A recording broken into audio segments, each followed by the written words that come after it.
महाविद्यालयाचे विद्यार्थी सादर करत आहेत मतदान जनजागृती पथनाट्य।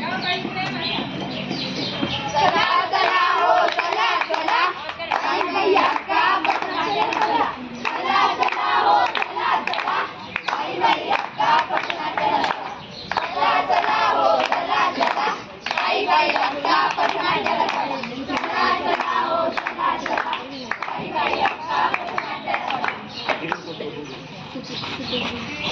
ब्रेकिंग न्यूज आज फुलवाडी ग्रामपंचायतीची निवडणूक आहे। हो ऐकला का, आपली मुलगी आता 18 वर्ष पूर्ण झालेली आहे, तिचा लग्नाचा विचार करायला हवा। हो का? हो थांबा हे काय करत आहात तुम्ही? माझी मुलगी 18 वर्ष झाली, तिच्या लग्नाचा विचार करतो। 18 वर्षाची झाली म्हणजे तुम्ही तिचं लग्न करून द्याल का? 18 हे वय लग्नाचं असतं मॅडम। 18 वर्षाची झाली म्हणजे हे वय लग्नाचं नसतं, तर एक जबाबदार नागरिक बनायचं असतं। 18 वर्ष झालं की आपले नाव मतदार यादीत नोंदवा आणि मतदानाचा हक्क मिळवावा, मतदान करा असं म्हणतात का मॅडम? ऐका विद्यार्थ्यांना, ग्रामस्थांना, आपल्या वय 18 वर्ष पूर्ण झाले की आपले नाव मतदार यादीत नोंदवा आणि आपली आदर्श लोकशाही सशक्त करा। हो मॅडम, आत्ताच माझं वय 18 वर्ष पूर्ण झालं आहे आणि मला मतदार यादीत नाव नोंदवायचं आहे, त्यासाठी मला काय करावे लागेल? अरे वा, चांगला प्रश्न आहे। आपले नाव मतदार यादीत येण्याकरिता जवळच्या महानगरपालिका किंवा तहसील कार्यालयाशी संपर्क साधावा आणि फॉर्म नंबर 6 भरून घ्यावा। त्यासाठी मला कोणती कागदपत्रे आधार कार्ड, रेशन कार्डची झेरॉक्स प्रत जोडावी आणि फॉर्म भरावा। एवढी सोपी पद्धत आहे आपले नाव मतदार यादीत देण्याकरिता। अरे वा मॅडम, ही सोपी पद्धत आहे, मग मी आत्ताच माझ्या मित्रमैत्रिणींसोबत मतदार यादीत नाव नोंदवायला जाते।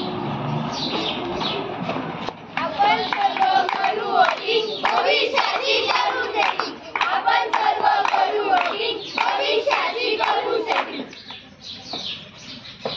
अरे मार अरे या डबड्यात काय बघतो? डबड्याने हा मोबाईल आहे। अरे या गेमनीच मुलांचा गेम केलाय ना। अहो आजोबा, मी गेम पण खेळतो, क्रिकेट पण बघतो।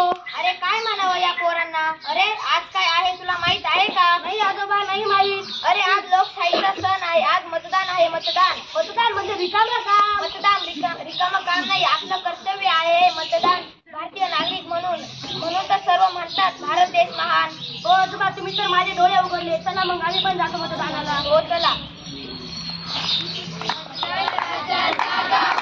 लोकशाहीचा जागा हो, मतदार राजा जागा हो, लोकशाहीचा जागा हो।